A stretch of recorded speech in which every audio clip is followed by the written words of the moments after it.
Este episódio do podcast de Auditoria da Política Nacional e Internacional foi patrocinado por Fercap. Para você que ainda não está inscrito no nosso canal, inscreva-te na Academia da Auditoria da Política Nacional e Internacional e no podcast da Auditoria da Política Nacional e Internacional e dá um like e compartilha. Bom, estamos aqui neste primeiro contacto para abordarmos algumas questões gerais, mas sobretudo na temática sobre o aumento da influência da China, e vamos tratar de questões à volta do crescimento econômico e militar da China, o seu papel na geopolítica mundial. São as questões onde nos sentimos mais à vontade, e com foco na relação com os Estados Unidos da América e o seu impacto na economia global. O meu convidado é o Dr. Sakatwala, especialista em relações internacionais, e como primeira questão queria tratar de questões à volta de fazer o enquadramento primeiro aqui para o Dr. Sakatwala. Bom, a nossa questão central tem a ver com a China. Dr. Sakatwala, se virmos nos últimos 30 anos, podemos dizer que há duas grandes transformações estruturais no sistema internacional.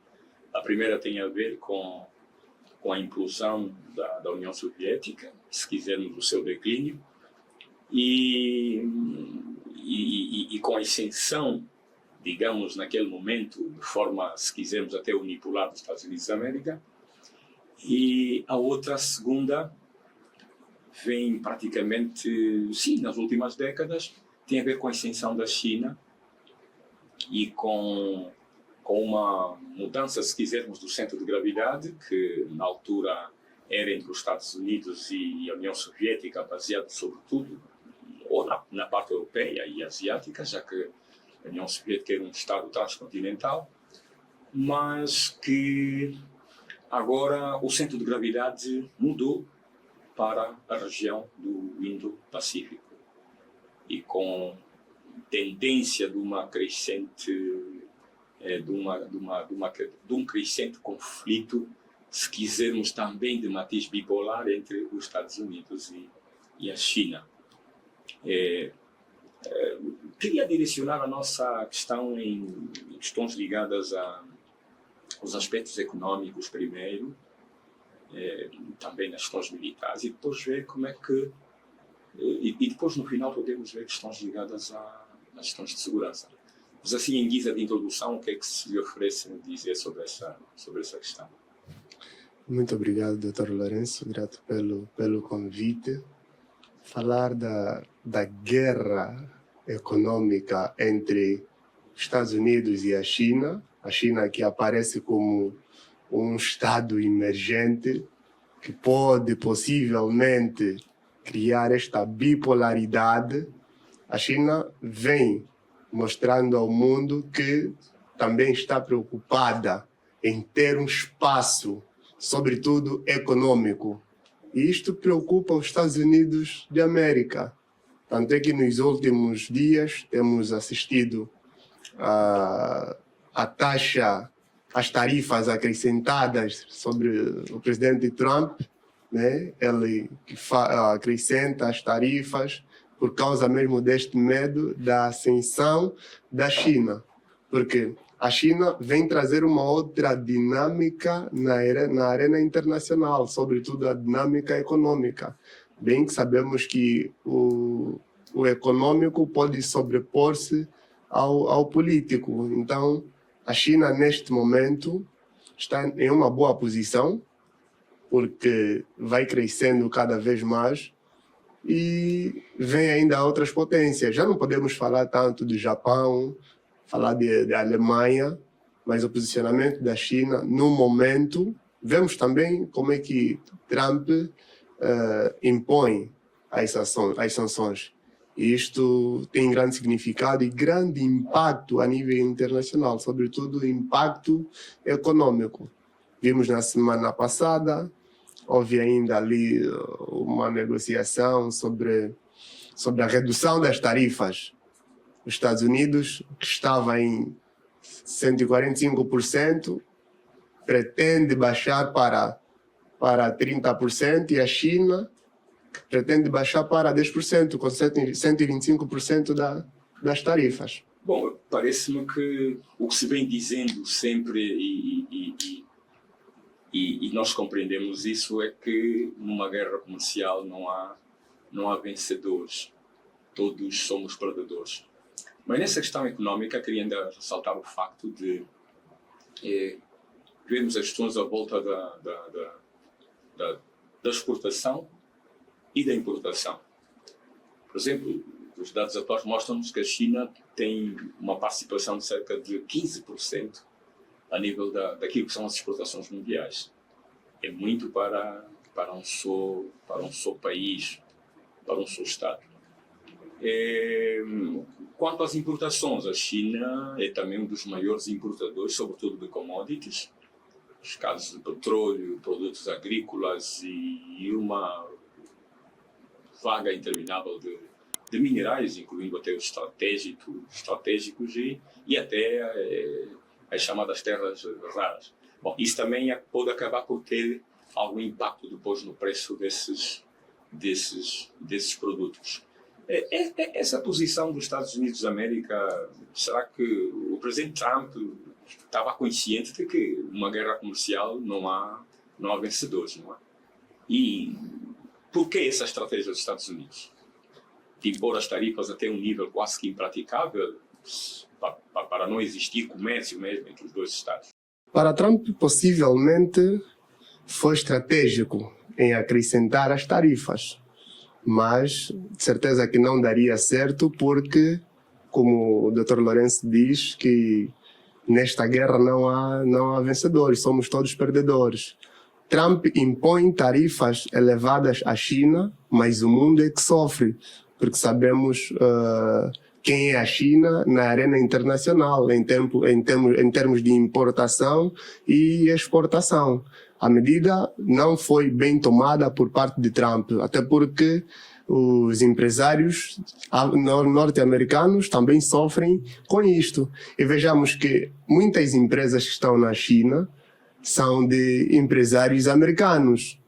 Então, os empresários americanos têm muito, muito a perder com essas tarifas. Dr. Sacatola, no início pareceu que Trump estava numa posição muito folgada, alegando até que os chineses estavam nervosos e queriam logo negociações, mas a prática mostrou-nos justamente o contrário, porque nós vimos o presidente Xi Jinping viajando por alguns países da região aí do Sudeste Asiático, logo no momento inicial da imposição dessas tarifas, e parece que foi no sentido de retaliar, ou pelo menos encontrar alguma forma de mitigar esta ação norte-americana. E naquilo que nós conhecemos como idiosincrasia, por exemplo, ocidental, parece que os orientais eles gostam mais de tempo, conseguem se acautelar, e quem estava mais nervoso eram mesmo os Estados Unidos da América, porque a China depois retaliou também, e prontos, agora vimos um novo processo. Será que eles vão chegar mesmo a um patamar de entendimento para que a economia global volte, sobretudo, a crescer? Na verdade, a China, os Estados Unidos da América sempre vai perdendo, porque a China fechou-se, organizou-se e saiu ou abriu-se para o mundo com vantagens galopantes. Por isso é que Trump, ele sabia que impondo estas sanções tarifárias à China não daria muito certo, porque a China sabe se fechar, a China sabe utilizar os seus recursos internos. Por isso é que depois mudou de ideia e houve as negociações para a redução das tarifas. A China sempre esteve bem posicionada e no futuro, se calhar, pensávamos que a Covid-19 foi a terceira guerra mundial, mas possivelmente veremos que a guerra econômica vai ser até a quarta guerra mundial. E isso vai nos dar a entender o emergir de dois, ou seja, um mundo bipolar de novo. Essa questão é o que nós vemos.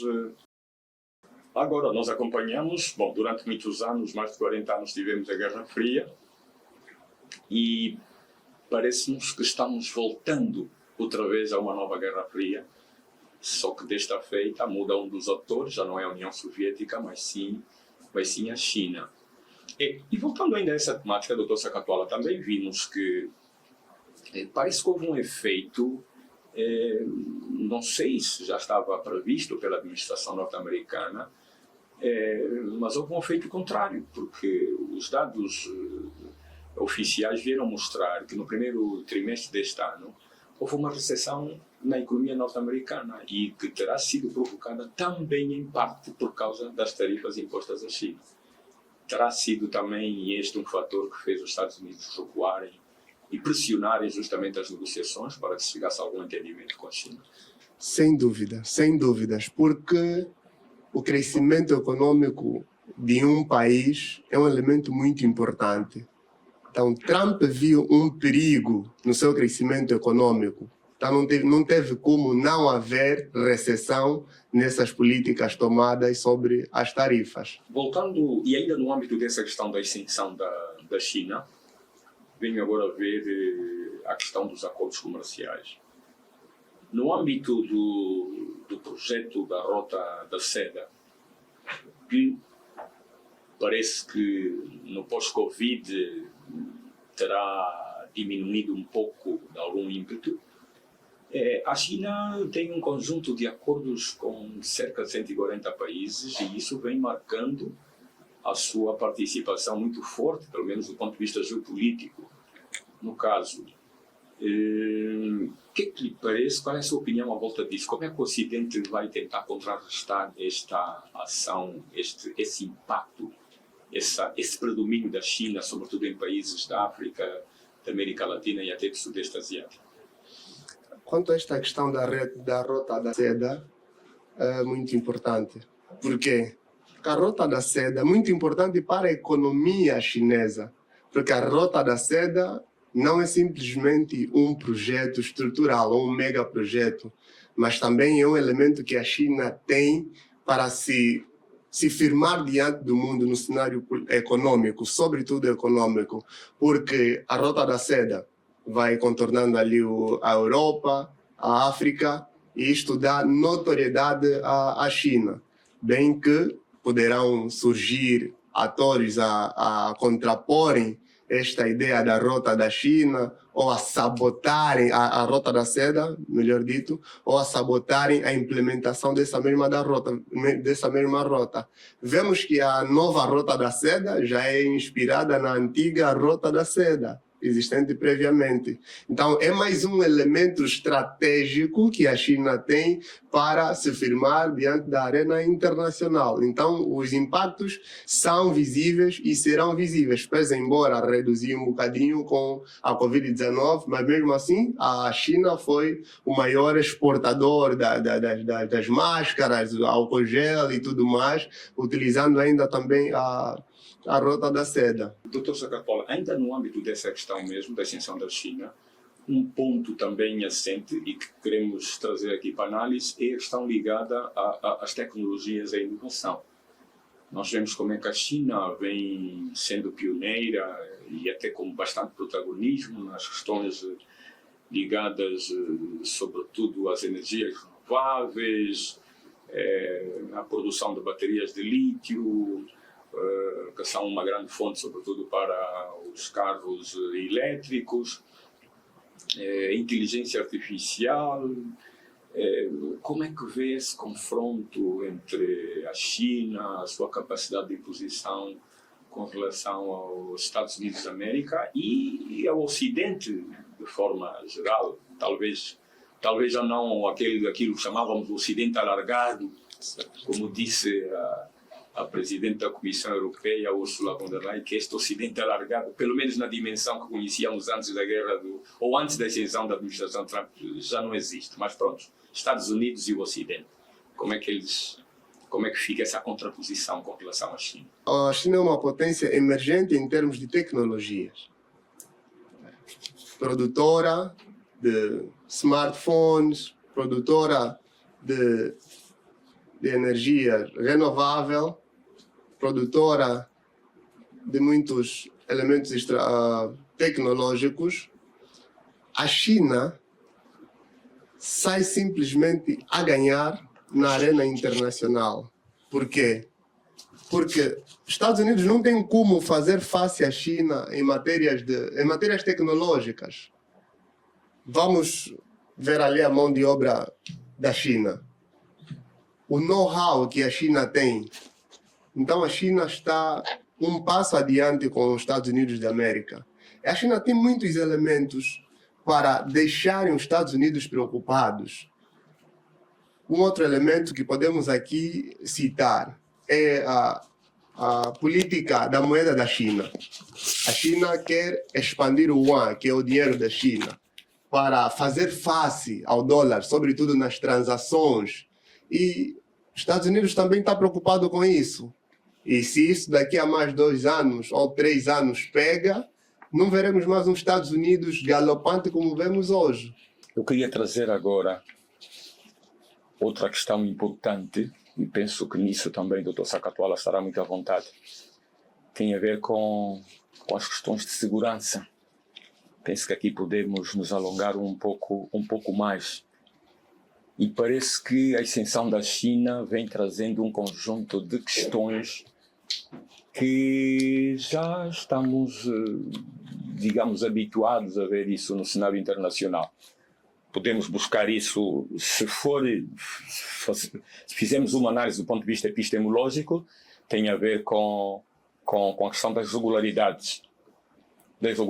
Já não tanto dos conceitos, das leis, mas também de algumas teorias, e podemos ver isso. Eu ia trazer as questões ligadas aos dilemas de segurança, se essa ascensão da China traz ao de cima os dilemas de segurança e as questões muito ligadas até vou buscar uma analogia, não é? Embora temos que ter muito cuidado, e isso se diz com relação às analogias, a possível armadilha de Tucídides.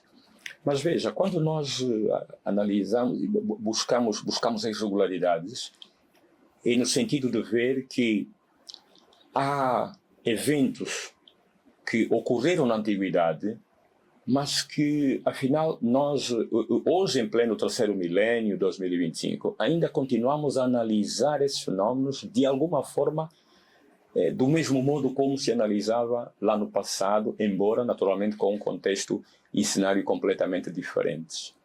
Estou a fazer aquele enquadramento, a questão da história da Guerra do Peloponeso. Quanto a essas questões de segurança, essa ascensão da China, até que ponto traz também ao de cima essas questões dos dilemas de segurança na relação, sobretudo, com os Estados Unidos da América? Na relação da China com os Estados Unidos da América, quanto à segurança, isso eleva ainda mais os elementos de domínio e controle do Estado. A China, sendo ela a potência que é, poderá certamente elevar ou manter a sua segurança sob vigilância. Tanto é que, além do ramo do domínio econômico, ainda há outros domínios no qual a China enfrenta. Estados Unidos, China, são 2 estados que, confrontando-se diretamente, isto pode impactar e impacta a segurança mundial. Segurança econômica, segurança alimentar, segurança global no seu todo. Então, são esses elementos que podem e afetam de forma ampla a segurança internacional. Mas ainda buscando essa questão dos dilemas de segurança, podia a China ou pode a China evitar essas questões ligadas mesmo aos possíveis dilemas de segurança com os Estados Unidos da América? A China pode. A China pode, mas só que na arena internacional é um bocadinho, é quase que impossível evitar as questões de dilema de segurança. Mas a China pode sim evitar os dilemas de segurança. Mas em que sentido, por exemplo, na sua perspectiva? Por exemplo, a China, ela já se firma como uma grande potência. Mas pode simplesmente, por exemplo, a China não quer guerra, não quer conflito armado. Está mais preocupado com a sua economia. E tendo em conta as questões das taxas implementadas pelos Estados Unidos, ou seja, por Donald Trump, a China pode responder de forma passiva. Ou seja, se não quiser negociar, vai aguentar estas taxas e criar outros parceiros estratégicos. Eu queria trazer agora aqui uma análise. Isto vem num livro recente do Graham Allison. Ele faz uma abordagem e ele tem um tema central que é: poderão os Estados Unidos da América e a China escapar à armadilha de Tucídides? Bom, veja o que ele traz para a nossa análise aqui. Ele diz que nos últimos 500 anos houve 16 situações em que uma potência hegemônica ameaçou ocupar o lugar de uma potência dominante. Potência hegemônica não, uma potência emergente, que podemos dizer nesse caso, no caso da China, ameaçou ocupar o lugar de uma potência dominante. Nos últimos 500 anos houve 16 casos. Só para corrigir, os Estados Unidos é a potência dominante e a China estaria no caso de uma potência emergente. Para alguns casos até, não é, da análise geopolítica, podíamos dizer uma potência perturbadora. Destes 16 casos, só houve 12 casos que resultaram em guerra. E apenas 4 casos não houve guerra. Mas a potência dominante teve que fazer uns ajustamentos dolorosos nas atitudes e ações de ambos os opositores. Estamos perante uma situação, se tivermos uma análise pessimista diante desses dados, Dr. Sagatuala, esta parece ser uma questão crucial agora na ordem mundial. É saber se os Estados Unidos e a China conseguirão escapar à armadilha de Tucídides. Teremos inevitavelmente guerra? Ou vamos poder evitar e enquadrar-se nesses 4 casos, em que os Estados Unidos terão que fazer ajustamentos estruturais, mas dolorosos para si enquanto potência dominante? Essa questão é muito sensível, porque na analogia de Tucídides são 16 estados, e é muito. No momento, a China está atrás dos Estados Unidos da América quanto ao seu PIB, ou seja, a sua franquia para as Forças Armadas. A China está a investir muito nas Forças Armadas. Se duas potências, uma emergente e a outra potência mundial, que é os Estados Unidos, entram em colapso ou em choque nesta analogia de Tucídides, nós já não queremos guerra. O mundo já não quer guerra. Mas só que esta analogia possivelmente poderá se concretizar. A China e os Estados Unidos não escaparão da analogia de Tucídides. Porque esse conflito já vem desde há muito. Mas eu creio que a China não vai para este lado. O domínio da China não é mais para conflitos armados, mas se insistir, e independentemente do presidente que estiver a liderar os Estados Unidos da América, podemos possivelmente cair numa outra guerra. Porque ninguém quer ficar de trás. Todo mundo quer, ou todos os estados querem firmar-se na arena internacional. Hoje já não se fala da Alemanha, já não se fala da França, já nem falamos tanto da Rússia como falamos dos Estados Unidos e China. Possivelmente entrarão, ou seja, não escaparão desta analogia de Tucídides. Mas o mundo não quer isso, porque com guerra vamos entrar de novo no retrocesso econômico, vamos entrar de novo no problema da fome, o problema... Com a guerra levanta-se muitos problemas de diversas ordens, até ambiental. Mas, possivelmente, a China e a Rússia e os Estados Unidos da América não escaparão da analogia de Tucídides. Ali nós teremos 4 mais 1, que será dos 4 que nunca houve o confronto direto, vamos acrescentar a China e os Estados Unidos. É isso que nós queremos. Não queremos os 17 mais 1. Dos 17 estados que entraram em conflito direto, não queremos que a China e os Estados Unidos entrem nesta estatística. Para o bem mundial, né? Para o bem da humanidade. Ok. Só fazendo uma correção aí, são das 16 situações em que uma potência emergente desafiou uma potência 16 dominante. mais 1, ok. Os 12, dos 16 casos, 12 deram em guerra. Então, no caso, seria 12 mais 1. Sim, 12 mais 1. 13. Mas não será que a cooperação internacional pode superar essa questão? Porque a gente pergunta, não é legítimo, e aqui estávamos quase a voltar àquela pergunta que fez o Péricles, o líder ateniense. Então, não é legítimo a China aspirar o seu desenvolvimento enquanto Estado? Não é legítimo isso?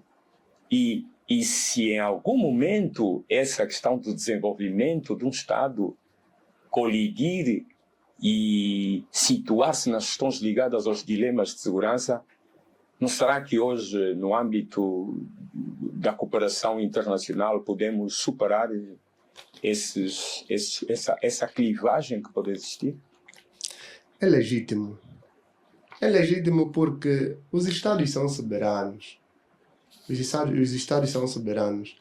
E o mundo vai sofrendo transformações dia após dia.